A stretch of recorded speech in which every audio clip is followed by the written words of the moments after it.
안녕하세요. 대한민국 조선부터 방산 또 에너지 관련된 업종을 담당하는 멘토 황대근입니다. 오늘은 SOL 함께 살펴보도록 하겠습니다. SOL 같은 경우에는 제가 투자의 기본이 되는 분석부터 조금 차근차근 영상을 통해서 풀어드리고 있는 상황인데 이 정제 마진이 상승했다라고 지난 영상을 통해서 말씀을 드렸습니다. 최근에 유가의 흐름세를 보더라도 이 상방에 대한 모멘텀이 더 강하게 존재하는 상황이기 때문에 그에 따른 프리미엄이 더 존재한다라고 표현할 수 있습니다. 그래서 유가 관련된 종목들을 제가 여러 가지 소개를 드렸었는데 그 중에서 S-오일이 실적적인 부분부터 해서 이 주가의 흐름세를 봤을 때 좀 매력적이지 않나라고 말씀을 드렸습니다. 특히 이 단기적인 변동성을 이용하는 투자 대신에 이 중장기적인 흐름세를 이용할 수 있는 원유 관련주다라고 설명을 드린 만큼 실적적인 기반이 잡혀 있다라고 말씀을 드렸었는데 금일 이러한 부분부터 체크를 해보고 또 위기 속의 기회라고 설명을 드리고 있습니다. 현재 시장의 동향을 보게 됐을 때는 전반적인 하방 압력이 더 강한 상태죠. 유가는 고공행진하고 있기 때문에 이러한 상황에서 에솔 같은 원유 관련된 종목들이 매력적인 투자처가 될 수 있다라고 생각을 합니다. 그리고 앞으로의 주가 상승 기회는 이때라고 표현하고 있는데 결국에는 그런 시기적인 측면이 좀 중요하게 작용을 하겠죠. 이런 전반적인 흐름세 오늘 파악을 해보도록 하겠습니다. 그리고 한 가지 더 말씀드리고 싶은 부분이 있는데 저희 대기업 정말 다양한 전문가들이 각각의 업종 분야에서 하루하루 종목들을 열심히 분석해 나오고 있으니까 많은 관심 부탁드립니다.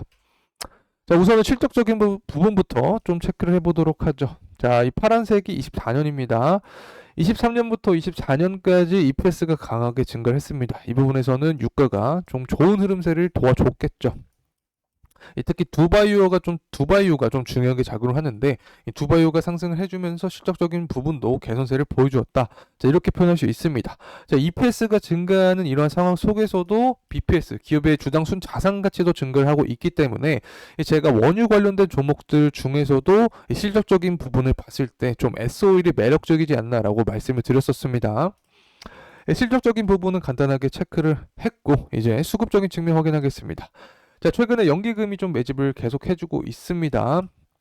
자, 이러한 부분은 결국에 유가가 상승하고 있기 때문에 연기금의 매집세가 좀 들어오고 있다. 그리고 실적적인 부분부터 탄탄하기 때문에 이 다른 중소형주보다는 S-오일에 조금 관심을 갖고 있지 않나라고 생각을 하고 있습니다. 결국에 또 제가 중요하게 보는 포인트가 바로 사모펀드 매집세죠. 이 49인 이하 소수 집단이기 때문에 이 소수 집단에 돈이 들어오기 위해서는 업황적인 측면 또 기업의 성장성이 확실해야 된다라고 말씀을 드렸습니다. 자, 이렇게 연기금과 사모펀드가 동시에 또 꾸준하게 들어올 수 있는 그런 타이밍은 언제 될까? 자, 이 부분은 제가 오늘 영상을 통해서 자세하게 말씀을 드릴 테니까 구독과 좋아요 부탁드리고 영상 꾸준하게 집중해서 시청해 주시면 감사하겠습니다. 자, 그리고 또 최근에 기사가 또 나오고 있죠. 어떤 내용이 나오고 있냐면 바로 이 이란이 보복을 하겠다라는 내용이 나오고 있습니다. 이스라엘이 최근에 이란의 이 영사관을 공습했다라는 내용이 나왔었는데 이때를 기점으로 유가 관련된 종목들이 다시 한번 상승해주는 모습을 보여줬습니다. 하지만 제가 또 어떤 내용을 드렸었냐면 보통 같은 경우에는 이 전쟁에 대한 내용이 나오면 단발성 제로로 끝난다. 하지만 최근 이란과 이스라엘의 이 기조를 봤을 때 중장기적인 흐름세로 끌고 갈 수 있지 않을까라고 말씀을 드렸습니다. 아니나 다를까 이란이 다시 한번 보복을 하겠다라는 내용이 나오면서 중장기적인 흐름세로 이어질 기조를 아직까지 보여주고 있다. 이렇게 말씀을 드립니다. 그에 따라서 유가도 계속해서 상승해주는 모습을 보여주고 있는 거죠. 끊임없이 전쟁에 대한 이야기가 나오고 있습니다. 후티 반군부터 시작을 해서 우크라이나, 러시아, 그리고 최근에는 이스라엘, 이란까지 이 전쟁에 대한 리스크가 부각이 되면 될수록 공급 차질이 생길 수 있는 거죠. 특히 유가 같은 경우에는 공급자 우회 시장이다라고 설명을 드렸습니다. 그만큼 이 공급자가 굉장히 중요한 역할을 하는 건데 이 공급 차질에 대한 이슈가 생기면 유가 상승 모멘텀은 더 강하게 존재할 수밖에 없는 그런 구조다라고 설명을 드립니다. 그래서 기사를 보게 되더라도 공급 우려 그리고 이 성장 신호가 상승하면서 유가가 상승하고 있다라고 나오고 있는데 이 부분은 또 제조업 지수를 살펴봐야 됩니다. 이 부분은 다음 슬라이드에서 더 자세하게 말씀을 드리도록 하겠습니다. 자, 그에 따라서 유가 100달러에 대한 기사가 또 나오고 있습니다. 시장의 공포적인 분위기가 조성이 되고 있는 거죠. 제가 앞서서도 설명을 드렸지만 위기 속의 기회다라고 말씀을 드렸습니다. 이 시장이 전반적인 위기 상황에 놓여 있을 때 매력적인 투자처가 될 수 있는 부분이 바로 이 원유 섹터다라고 설명을 드릴 수 있고 에솔 같은 경우에는 실적적인 측면도 기반이 되어 있기 때문에 그에 따른 이 수혜를 볼 수 있는 종목이 되지 않을까 생각을 하고 있습니다. 자, 제조업 지수 가져왔습니다. 앞서서 제가 말씀을 드렸죠. 결국에 이 경기 회복, 이 미국 성장세 신호로 상승하고 있다. 이 부분을 바로 제조업 지수를 통해서 확인을 할 수 있는 부분이고 50이 기준점이라고 설명을 드렸었죠. 50을 넘게 되면 이 경기 확장을 우리가 생각을 할 수 있다.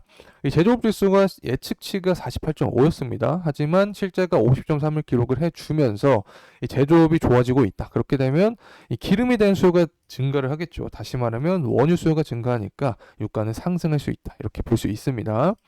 그래서 계속 제가 단기적인 측면, 중장기적인 측면에 대해서 설명을 드렸었는데 이 전쟁에 대한 부분이 현재 단기적인 측면을 넘어서서 중장기적으로 이어지고 있고 또 수요적인 측면도 중장기적으로 탄탄한 모습을 보여주고 있기 때문에 유가 상승 모멘텀이 더 강하다라고 표현할 수 있습니다. 또 중국 상황도 살펴보도록 하죠. 미국과 비슷합니다. 예측치보다 실제가 더 높은 모습을 보여준 만큼 중국 측면에서도 수요가 더 탄탄할 가능성이 높아진다. 자, 이 부분은 호재성 이슈로 작용할 수 있는 거죠. 자, 이제 금리 가져왔습니다. 사실 금리가 굉장히 중요하죠. 여러분도 뭐 투자를 진행하시니까 잘 알고 계실 거라고 생각을 합니다. 제가 가져온 이유 자체는 이 기조가 조금 변하고 있습니다. 23년 하반기 같은 경우에는 금리 인하를 이 상반기에 할 것이고 6월 안에는 할 것이다라는 이야기가 나왔습니다. 하지만 제가 그러한 상황에서 금리 인하를 9월에 할 것이다라고 설명을 드렸었죠.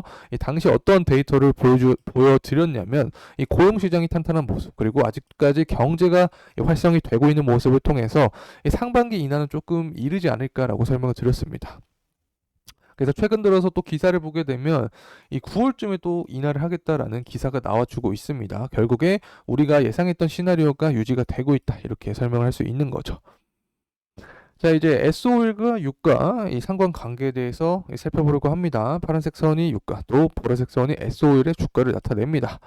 이 파란색 선이 하락할 때 보라색 선도 하락하는 경향이 있죠. 그리고 상승할 때 또 상승하는 경향이 있다. 자, 이 부분을 통해서 100%는 아니지만 그래도 유가의 앞으로의 방향성을 통해서 S-오일 주가의 흐름세까지 우리가 파악을 해볼 수 있다. 이렇게 말씀을 드릴 수 있습니다. 자, 넘어가서 이제 가격적인 측면 살펴보도록 하겠습니다. 현재 가격 구간은 83,000원의 가격대를 형성을 해주고 있습니다.